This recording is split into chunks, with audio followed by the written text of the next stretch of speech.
এদিকে আদালতের রায়েও সন্তুষ্ট নন আন্দোলনকারীরা, চান কোটা সমস্যার স্থায়ী সমাধান।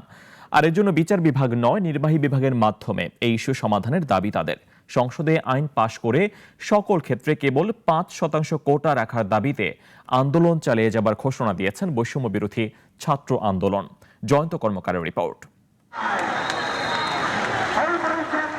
সকাল সন্ধ্যা বাংলা ব্লকেট কর্মসূচি পালনে সকাল থেকে ঢাকা বিশ্ববিদ্যালয়ের কেন্দ্রীয় লাইব্রেরির সামনে জড়ো হন কোটা সংস্কারের দাবিতে আন্দোলনকারী শিক্ষার্থীরা। এরপর মিছিল নিয়ে শাহবাগে সমবেত হন। এ সময় সড়ক অবরোধ করে স্লোগানে নিজেদের দাবি তুলে ধরেন তারা।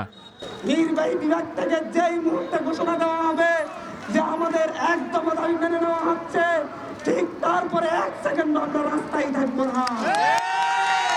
কিন্তু নির্বাহী বিভাগের ঘোষণা দেওয়ার আগ পর্যন্ত আমরা রাজপথ ছাড়ছি না।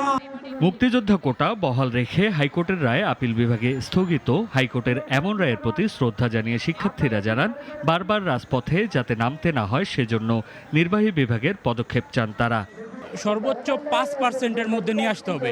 আর এটা হাইকোর্টের প্রতি আমাদের আবেদন না, আমাদের আবেদন হচ্ছে সংসদে এই দাবিটা উত্থাপিত হবে এবং এটার আইন পাশ হতে হবে। আমরা এই কোটার জন্য বারবার রাজপথে নামবো না। আমরা 18তে নেমেছি এবং এবারই হচ্ছে আমাদের শেষ নামা। রায়ে আমরা সন্তুষ্ট না, কারণ এই রায় সাময়িক। এরপরে কোন ডিসিশনটা এটা এখনো তো ঠিক না। আমরা একটা পার্মানেন্ট সলিউশন চাই।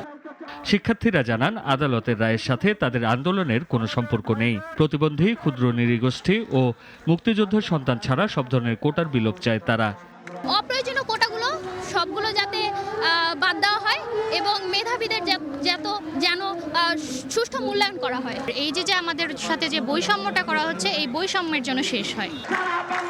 তাদের দাবি, সব গ্রেডে 5%-এর বেশি কোটা রাখা যাবে না। জয়ন্ত কর্মকার, নাগরিক, ঢাকা। ওয়ালটন ফ্রিজ কিনে অনেকের মতো আপনিও হয়ে যেতে পারেন মিলেনিয়াল। সেরা পণ্যের সেরা অফার।